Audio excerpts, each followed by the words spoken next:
Thank you, Josh, for being here. Welcome to CES 2025.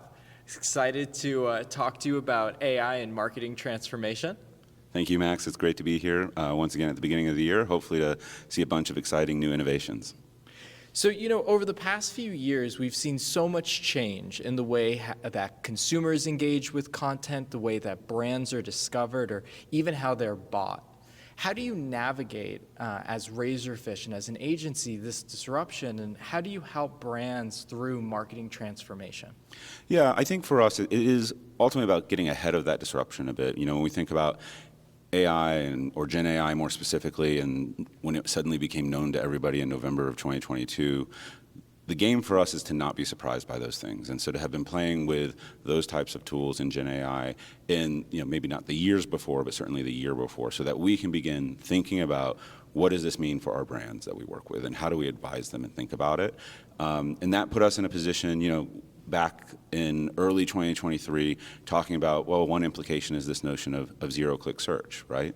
It's a great example of, we talked about it, there were questions about it, nobody knew what it was, but if you go do a search today, you don't necessarily click on a link. You're given an answer, and so we're seeing that manifest, and it's helping clients understand, okay, you now need to be in that response, so what do you do? And it comes back to content, it comes back to authority, and where does the AI get its information? For better or worse, it's just scraping it off the internet, right? So the value of your content is even further now because consumers will increasingly less and less scroll and click.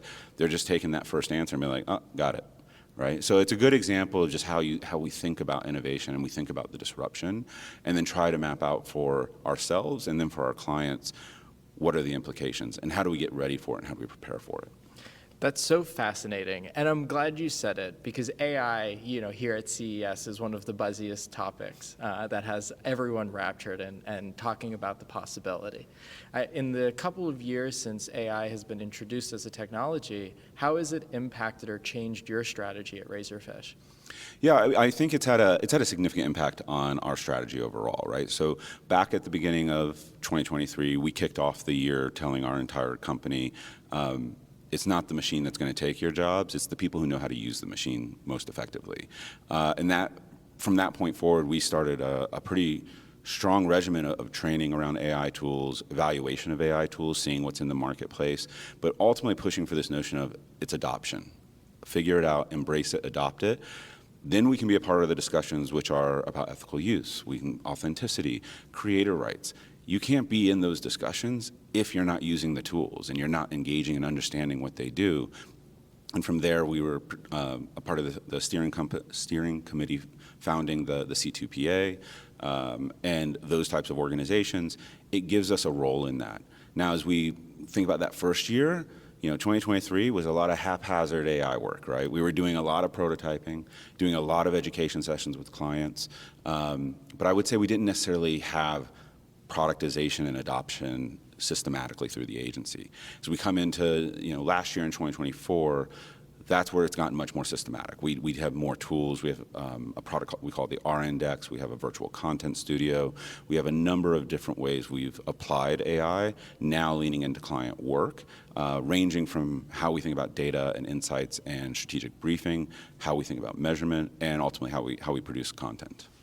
That's so fascinating, and I couldn't agree more with you about how important responsible AI is, and it's so incredible to see this industry really prioritize that kind of consideration so early in the development and adoption. I agree. I mean, I think, look, we're an industry founded on creativity, right? Mm-hmm. And I think when you have something like AI or Gen AI come into the tool set, it can be scary at first, right? Because it looks like it does things that look a lot like the manifestation of creativity. And I think we took an approach, and I think the industry is now kind of fully there on, it's not about being scared of it, it's about being authentic in how we use it. See it as enablement. See it as a power tool in bringing creative vision to life. Human emotion and human thought is still not replaceable by AI. But it can, sure as heck, give it a lot more power, give it a lot more speed. But we also, with our clients, and by extension, our brands with consumers, need to be authentic and responsible in that use and transparent. we can't risk a consumer's trust by not letting them know we're using AI. Absolutely. Right? And I think you only really get one chance to lose that trust. And I think that comes back to why we've, as an industry and we as Razorfish, have been so strong and forceful around the notion of responsible use and transparency when it comes to AI. Transparency is so critical. How do you think about, I mean, we're still so early in the adoption curve of this technology. How have you been using it, and have you been able to see measurable improvements or any, call it alpha, from using the technology? Yeah, first I think we are very early, right? I feel like I've had a number of conversations where folks, well, where do you think this goes? We're very nascent in this cycle, right? Yes, we're a few years in on the Gen AI. AI has actually been around for quite a long time, but the technology, we don't know where it ends up yet. Sure. And so when we think about our own responsible use of it, we've been very careful around what data are we putting into the AI? We can't put consumer data in there because we, in the early days particularly, were not clear on where it went. And so really taking our own baby steps into how we leverage it and looking for places where this is fun to experiment with versus this is actually productive use that we feel confident in. And that's where, from a meaningful results point of view, in some of our adaptation work, when we think about producing large volumes of content to help support large volumes of personalization, that's an area where we can see measurable reductions in the amount of time it takes for us to do that.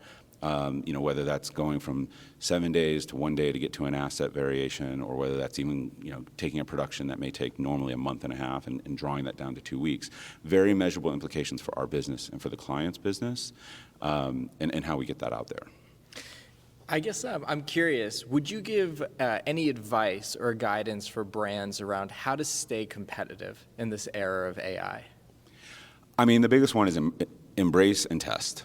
I think, yes, there's consumer concerns around some of it. Certainly there are industries that have very significant regulatory concerns they need to be mindful and respectful of. It's not an option to sit on the sidelines, though, because across all of the industries that I can think of, there is someone experimenting with AI. And if you're not experimenting with AI, you're setting yourself up to get leapfrogged. Sure. And so, we really advocate for, don't try to figure out your enterprise AI strategy for 2027 now and begin a massive 3-year program.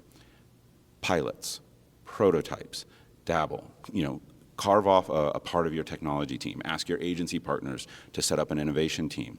Begin the experimentation process. See what's possible. At the same time, create enterprise comfort with the tool set by building that familiarity and engaging with it. Because only through the engagement and the embracing of the power of the technology do you actually create comfort with the technology. And ultimately, that's what we're trying to do, is create a comfort around a tool that, personally, I believe will revolutionize how we work as a digital marketing industry. I frankly think it will probably have tectonic shifts in how we work across most industries. That makes a ton of sense.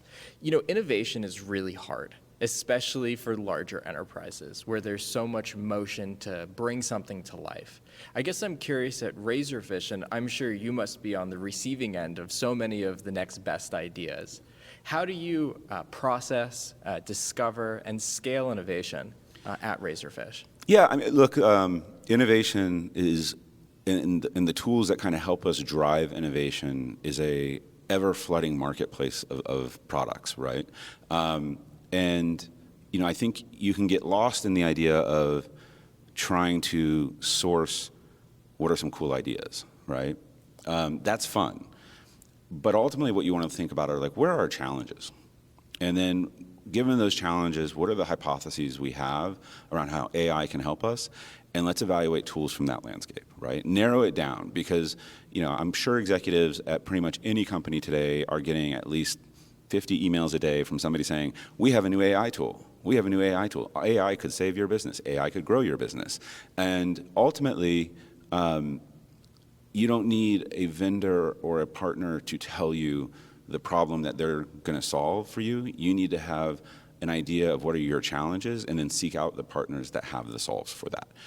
It helps to clear the marketplace. It's also just there's a lot of noise, and I think there's a part of that is there's work to be done.